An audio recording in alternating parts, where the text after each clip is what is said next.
신약성경 로마서 7장 13절에서 25절까지의 말씀, 우리 한 목소리로 함께 봉독하겠습니다.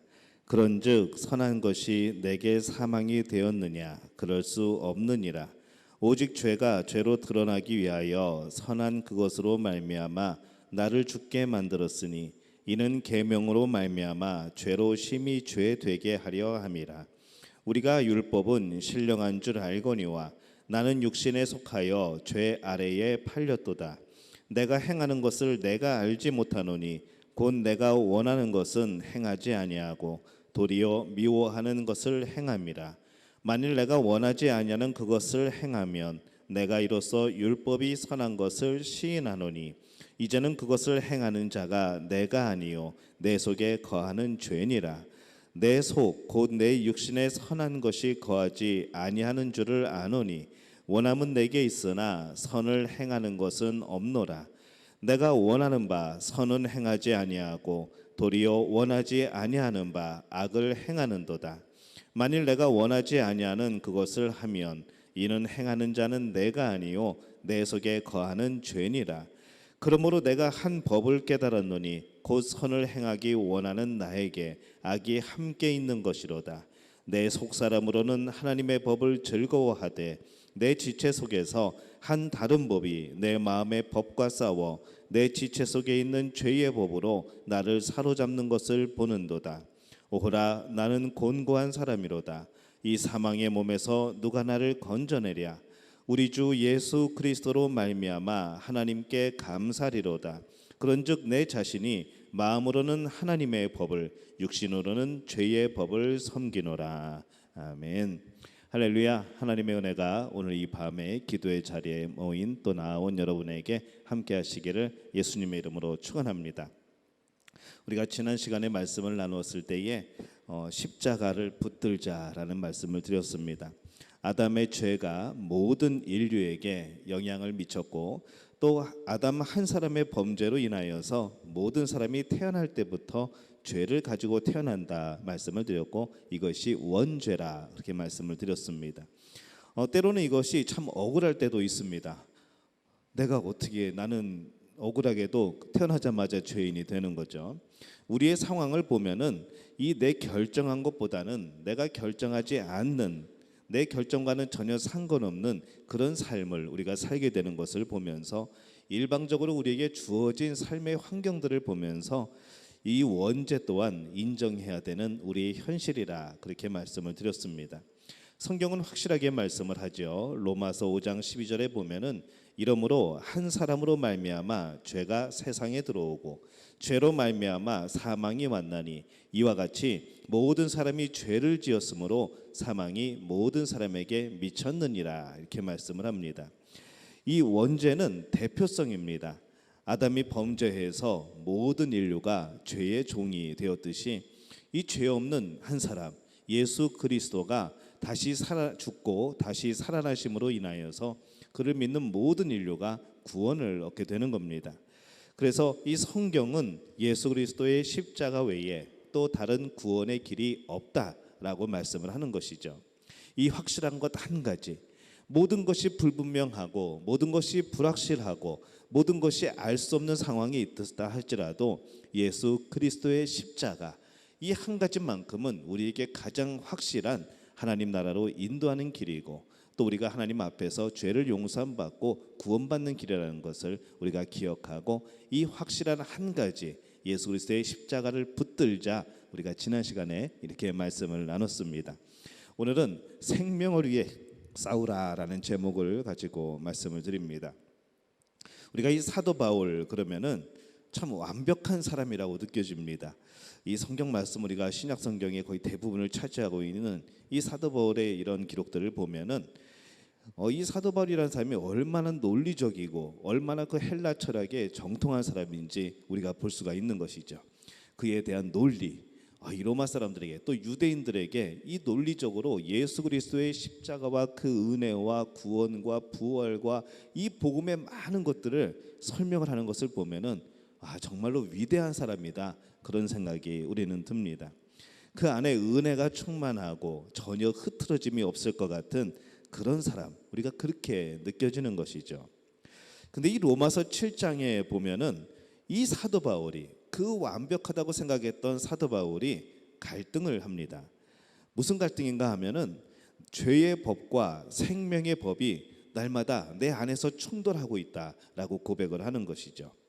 로마서 7장 15절에 보면은 이렇게 말씀을 합니다. 내가 행하는 것을 내가 알지 못하노니 곧 내가 원하는 것은 행하지 아니하고 도리어 미워하는 것을 행함이라. 7장 23절에는 내 지체 속에서 한 다른 법이 내 마음의 법과 싸워 내 지체 속에 있는 죄의 법으로 나를 사로잡는 것을 보는도다, 이렇게 말씀을 합니다. 이 말씀을 보면은 참 이 바울은 솔직한 사람입니다. 정직한 사람이죠. 그냥 웬만하면 사람들은 잘하는 거 내세우고 싶고 멋있는 모습 보이고 싶고 나를 피하라는 그런 우리가 그런 모습을 보이고 싶은 것이죠. 피할 것은 피하고 알릴 것은 알리고라는 그런 속뜻이 있는데, 참 솔직한, 그렇게 의미로 보면은 이 바울은 정말로 솔직한 그런 사람입니다. 사람이 자기 죄성으로 인한 갈등을 솔직하게 말하기가 쉽지 않은데 바울은 그것을 이렇게 말씀으로 기록을 해놓은 것이죠. 우리가 하나님을 만나서 치유받기 위해서는 솔직해야 됩니다. 우리가 병을 나으려면은 의사들한테 내 증세를 확실하게 말을 해야 됩니다. 뭐 열이 나는 것 같기도 하고 안 나는 것 같기도 하고, 어떤 때는 몸이 찌부둥한 것 같기도 하고 아닌 것 같기도 하고, 배가 아픈 것 같기도 하고 아닌 것 같기도 하고, 잘 모르겠습니다. 그러면은 의사가 어떻게 처방을 내리겠습니까? 우리가 이 병을 치유받기 위해서 의사 앞에서 솔직하게 내 증세를 이야기하듯이 내 삶의 그런 잘못된 부분들을 말하고 그것에 대해서 약을 받고 치료를 받듯이, 우리가 이 하나님을 만나서 이 죄성이 회복이 없어 사라지고 하나님이 주신 영성이 회복되기 위하여서는, 우리의 마음이 치유를 받기 위하여서는 우리는 하나님 앞에 솔직해야 됩니다. 하나님 앞에 나올 때 가면을 쓰지 말아야 되는 것이죠. 무슨 복면가왕 그런 것처럼 가면 쓰고 나와서 내가 누군지 맞춰보세요 라고 하는 그런 모습은 없어야 된다는 겁니다. 가린다고 가릴 수 있는 것도 아니고, 또 우리가 그것을 숨긴다고 숨길 수 있는 것도 아닌데, 이 많은 사람들이 사람 앞에서는 그렇다 치더라도 이 하나님 앞에 나올 때까지 솔직하지 못하는 그런 경우들을 참 많이 보게 됩니다. 정말 여러분들이 은혜로운 예배를 바란다면, 정말 여러분들이 하나님 앞에서 치유받기를 원하신다면, 여러분 하나님 앞에 솔직한 마음으로 나오셔야 됩니다. 내 안에 있는 작은 것까지 하나님 앞에 내어놓고 하나님 이거 고쳐주세요라고 말을 해야 되는 것이죠. 분명히 내 안에 찔림이 있고 내 안에 아픔이 있고 이것이 나의 약점이고 이것이 나의 상처임에도 불구하고 그것을 끄집어내면은 부끄러워서 내 자존심이 망가질까 봐, 또 정말로 부끄러운 것이라서 하나님 앞에 내어놓지 못하고 기도하지 못하고 그냥 겉으로는 평안하지만 그 안에는 그것이 골마서 썩어 들어가는 그런 우리의 모습들을 보게 되는 것이죠. 정말 하나님 앞에 솔직하게 서야 됩니다. 기도할 때는 하나님 앞에 다 내어놓아야 됩니다. 내 안에 감추인 것 없이 내어놓아야지, 우리의 증세를 알아야지 우리는 치유받을 수가 있는 것이죠. 이 세상에는 이해할 수 없는 것들이 굉장히 많이 있습니다. 그 중에서도 가장 이해할 수 없는 것 가운데 하나는 무엇인가 하면은 바로 내 자신인 것이죠. 선한 것 같으면서도 악함이 있고, 성결한 것 같으면서도 내 멋대로 살아가는 그런 모습들이 있고, 또 평안을 누리며 사는 것 같은데 어느샌가 작은 일에 낙심천만하여 가지고 그냥 방바닥이 꺼져라 한숨 내쉬면서 그렇게 한탄하는 우리의 모습을 보는 겁니다. 이럴 때는 참 혼란스럽고 내 자신을 용납하기가 어려운 것이죠. 그거 직분과 상관없습니다.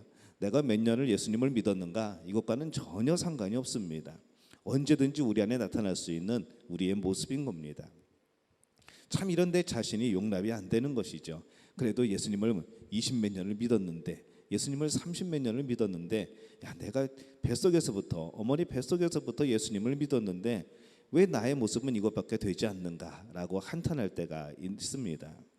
문제가 과연 무엇일까요? 우리는 예수님을 믿는데, 예수님을 믿는 것은 생명인데, 우리 안에 성령님이 계시고 성령님이 계시면 변화가 일어나는 것은 당연한 것인데 왜 생명 안에 있음에도 불구하고, 왜 성령 안에 있음에도 불구하고, 성령이 내 안에 있음에도 불구하고 왜 나는 변화되지 않는가? 참 정말로 답답한 그런 노릇입니다. 이번에는 정말 변화 받아야지, 이번에 뭔가 결단해야지. 우리는 말마다 그렇게 말하면서도 한결같은 여전히 변하지 않는 우리의 모습을 보고 또 실망하게 됩니다. 이런 우리를 보면서 사람들은 말하죠.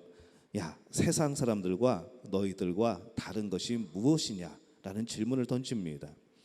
그 질문을 던질 때에 우리는 돌에 맞은 것처럼 아픈 것이죠. 왜냐하면 할 말이 없어서 그렇습니다. 세상 사람들이 살아가는 모습, 어떤 때에는 이 세상 사람들이 더욱더 선하게 사는 거죠.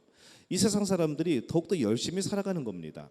오히려 베풀고 나누고, 오히려 도와주고 격려하고 위로하고, 오히려 그들 간에 기쁨이 있고, 이런 모습을 보면서 그렇다고 한다면은, 야, 예수 믿는 하나님의 자녀들, 너희들의 기쁨은 무엇이고 너희들의 평안은 무엇이고 너희들의 선함은 무엇인가? 라고 물어볼 때에 너희들은 왜 변하지 않는가? 왜 세상을 변화시킬 능력이 없는가? 라고 물어보게 될 때에 우리는 할 말이 없는 겁니다. 저나 여러분이나 그런 존재라는 것이죠. 이 문제를 어떻게 해결을 해야 될까요? 내 안에 갈등이 있다는 것은 내가 살아있다는 증거입니다. 여러분이 예배를 빠졌는데 불안해, 왠지 내가 하나님 앞에 뭔가 잘못한 것 같아, 이런 마음이 전혀 들지 않는다? 이거 문제가 있는 겁니다. 여러분, 갈등이 있어야 되는 것이죠. 이 갈등이라는 것, 하나님을 섬김에 있어서 무엇인가 내 안에서 갈등이 생기고 하나님이 원치 않은 일을 하려고 했을 때에 내 안에서 갈등이 생기는 것, 이것은 성령의 역사인 겁니다. 아직 내가 살아있다는 증거인 것이죠. 죽은 사람은 갈등하지 않습니다. 죽은 사람은 고민하지 않습니다. 죽은 사람은 머미적거리지 않습니다. 아무것도 할 수 없는 것이죠. 반응이 없는 겁니다. 죄를 지어도 죽은 사람이 죄를 지을 리는 없겠지만은 죽은 사람은 죄에 대한 죄책감이나 전혀 아무런 반응이 없는 것이죠. 죽은 사람은 갈등하지 않는 겁니다. 죽은 사람은 고민하지 않는 겁니다. 혼란스러워하지 않습니다. 살아있기 때문에 갈등하는 것이죠. 내 안에 성령이 계시기 때문에 우리는 혼란스러워지는 겁니다. 내 안에 성령께서 역사하시기 때문에 이 죄된 것에 대하여 가까이 가게 될 때에 내 마음이 불안하게 되어지는 겁니다. 날마다 싸우게 되어지는 것이죠. 그래서 여러분들이 이 하나님이 기뻐하시지 않는 일을 행하려고 할 때 내 마음에 갈등이 있는 것, 왜 나는 이런 사람밖에 안 되는가라고 한탄할 것이 아니라 여러분 마음속으로 생각하시는 거죠. 그래도 내가 아직 살아있구나. 내가 아직 살아있구나. 내가 아직 성령 안에 있구나. 성령께서 내 안에 있구나라는 것을 기억을 해야 되는 겁니다. 그리고 그것을 힘입어서, 그분을 힘입어서 이겨내야 되는 것이죠. 만약에 우리가 하나님이 기뻐하시지 않는 그런 일들을 구별도 못하겠지만은, 죽은 자가 어떻게 구별을 하겠습니까? 구별도 못하겠지만은 그런 갈등이 전혀 없다면, 범죄하고 나서도 세상 사람들 다 그렇게 사는데 라면 그것을 정당화시키고 있다고 한다면, 어떤 일말의 갈등도 그런 죄의식도 만약에 없다고 한다면은 그 신앙은 죽은 신앙이라는 것이죠. 여러분은 어떻습니까? 날마다 싸우고 계십니까? 날마다 갈등하고 계십니까? 그렇다면 여러분은 살아있는 겁니다. 아직 희망이 있는 것이죠. 변화될 가능성이 있는 겁니다. 아직 성령 안에 살아가고 있는 것이죠. 여러분, 이 공기 중에는 수많은 병균들이 떠다닙니다. 요즘에는 마스크를 써가지고 이 병균들이 아주 속상할 겁니다. 항상 마스크를 쓰니까 우리 몸속으로 들어오기가 쉽지가 않거든요. 그래서 아마 병균들은 굉장히 속상할 텐데, 이 공기 중에는 많은 병균들이 보이죠. 근데 만약에 우리 눈에 그 세균들이 보인다면, 그 세균들이 떠다니는 바이러스들이 우리 눈에 보인다면 여러분 어떨까요? 아마 한시도 살아갈 수 없을 겁니다. 저 멀리서 균이 날아오면서 나를 향해서 웃음 지을 때 그 얼마나 섬찟하겠습니까? 그래서 이 안 보인다는 게 얼마나 감사한지 모릅니다. 근데 우리가 그 공기를 마시고 있음에도 오늘 우리는 살아가는 것이죠. 그것이 우리 몸속으로 들어오지 않아서 살아가고 있을까요? 우리가 아무리 마스크를 써도, 우리가 아무리 무슨 짓을 해도 그 균들은 어떻게 해서든지 우리 몸 안으로 들어옵니다. 꼭 뭐 숨을 쉬어야 세균이 들어오는 것은 아니죠. 어떤 방법을 통해서라도 그 균은 우리 몸속으로 계속해서 들어옵니다. 우리가 호흡을 하는 한, 우리가 이 세상에서 숨쉬고 살며 이 공기를 접하고 있는 한, 여러 가지 물질들을 만지고 손대고 접하고 있는 한 그 세균들은 언제든지 우리 몸속으로 들어옵니다. 근데 오늘 우리는 살아가고 있습니다. 왜 그럴까요? 내 몸이 싸워서 이기는 겁니다. 아예 세균이 우리 안으로 들어오지 않는 것이 아니라 그 병균을, 그 세균을 우리 몸속에서 싸워서 이겨내는 겁니다. 그래서 우리가 살아가고 있는 것이죠. 그래서 살아가고 있다고 한다는 것은, 살아 있다고 하는 것은 내가 싸우고 있다는 것을 뜻하는 겁니다. 내가 살아 있기 때문에 갈등하는 것이죠. 죄들이 우리 안으로 들어오게 될 때에, 내가 죄에 빠져들게 되었을 때에 우리 안에서는 싸움이 일어나는 겁니다. 성령의 법, 그 법을 지키기 위하여서 내 자아와 그 법 사이에서 무엇을 선택할까 고민하는 것이죠. 성령께서 계속 우리 마음을 두드리시는 겁니다. 무엇이 하나님이 기뻐하는 것일까? 무엇이 하나님이 영광 받으시는 것일까? 무엇이 너를 기쁘게 하는 것일까? 무엇이 너를 영광받게 하는 것일까? 어느 것을 선택할래? 싸워서 이기게 되지 않을까? 라고 계속해서 성령이 우리 마음을 두드리시는 겁니다. 그리스도를 모르는 사람들은 범죄한 이후에도 갈등하지 않습니다. 범죄한 이후에도 그냥 형량 적게 받으려고 뉘우치는 척하고 눈물 흘리지만 뒤돌아서면은 그냥 웃음 짓는 것이죠. 이미 죄를 죄로 인식하지 못하는 것, 바로 이 세상 사람들이 그런 사람들이 많습니다. 죄인이 죄를 짓는데 무슨 갈등이 있겠습니까? 죄인이 죄를 짓는 것은 그냥 우리가 밥 먹는 거하고 똑같은 겁니다. 죄에 대해서 마음에 갈등이 있다고 한다는 것은 우리 안에 무엇인가 심겨져 있다는 것이죠. 무엇이 심겨져 있는가 하면은 생명이 있다는 겁니다.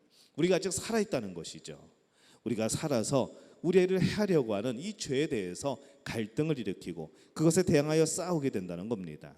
그 생명을 누가 주셨을까요? 하나님이 주셨습니다. 성령이 우리 안에 계신 그것이 바로 우리의 생명인 것이죠. 그래서 생명이 없는 사람은 갈등도 없고 생명이 없는 사람은 싸움도 없는 겁니다. 이 성경은 세상의 죽음의 세력과 생명의 세력이 있다고 말씀을 합니다. 하나님께서는 이 죽음의 세력을 이기기 위해서 이 땅에 생명을 심으셨습니다. 그런데 사탄이 이 생명이 자라나지 못하게 하는 것이죠. 이 믿음이 자라나지 못하게 하는 겁니다. 이 하나님을 향한 그 사랑이 싹트지 못하게 하는 겁니다. 계속해서 공격하죠. 가짜를 만들어냅니다. 하나님의 사랑인 줄 알았는데 가만히 따라가다 보니까 그 사랑의 대상이 하나님이 아니고 어떤 교주나 사람인 것을 발견하게 되는 것이죠. 그때 가서 또 뉘우치고 돌아서죠. 근데 그 시간이 얼마나 아까운 시간입니까? 사탄은 믿음을 변질시킵니다. 이 하나님과 우리는 믿음으로 묶여진 관계이죠. 예수 그리스도 안에서 우리를 자녀 삼아 주시는 놀라운 은혜를 베푼 그런 관계입니다. 이 사탄이 계속해서 이 믿음을 변질시킵니다. 그거 아니야, 혼란스럽게 만들고 아니라고 하고 거짓말하는 것이죠. 믿음이 변질된 모습이 바로 뭔 줄 아십니까? 믿음이 변질이 되면 거래를 하게 됩니다. 그래서 믿음의 변질된 단어는 거래입니다. 내가 하나님 앞에 믿음으로 나가야 되는데 내가 하나님 앞에 거래 조건을 들고 나가는 것이죠. 하나님, 내가 이거 할 테니까 하나님은 뭐 주실래요? 라고 물어보는 겁니다. 하나님, 내가 이렇게 헌신할 테니까 하나님 나한테 뭐 해주실래요? 라고 하는 겁니다. 이거는 거래이죠. 마귀가 우리를 자꾸 혼란스럽게 만듭니다. 믿음을 가지고 하나님 앞에 나가야 되는데 마귀는 자꾸 우리를 거래를 가지고 하나님 앞에 나가게 하는 겁니다. 그렇게 변질시켜 놓고 하나님과 이 믿음의 관계를 자꾸 끊어버리는 것이죠. 거래 안에 무슨 믿음이 있습니까? 무슨 소망이 있겠습니까? 하나님과 거래하면서 그 안에 무슨 사랑이 있겠습니까? 마귀는 이 생명의 것들을 다 변질시켜 버리는 겁니다. 그러면 하나님이 하시는 일이 과연 무엇일까요? 이사야 43장 18절에서 19절에 보면은 이렇게 말씀을 하죠. 너희는 이전 일을 기억하지 말며 옛날 일을 생각하지 말라. 보라, 내가 새 일을 행하리니 이제 나타낼 것이라. 너희가 그것을 알지 못하겠느냐? 반드시 내가 광야에 길을 사막에 강을 내리니 이렇게 말씀을 합니다. 생명이 살 수 없는 그 사막에 강을 낸다고 말씀을 합니다. 생명이 살 수 있는 곳으로 변화시켜 주신다는 것이죠. 아름답게 해주신다는 겁니다. 이것이 바로 우리 안에 하나님이 하시는 일입니다. 그래서 내가 생명을 살아가야 되죠. 하나님께서 우리 안에 심어주신 그 생명을 살아가야 되는 겁니다. 하나님은 사막과 같은 이 땅에 생명을 심어주십니다. 예수 그리스도 그 십자가 부활의 생명을 심어주시죠. 그리고 우리가 그 생명을 힘입어서 우리 또한 메말랐던 우리의 심령 속에 생명이 싹트기 시작합니다. 우리의 이 큰 물이 흐르는 곳으로, 정말 아름답게 초목이 뒤덮인 곳으로 우리를 변화시키시는 겁니다.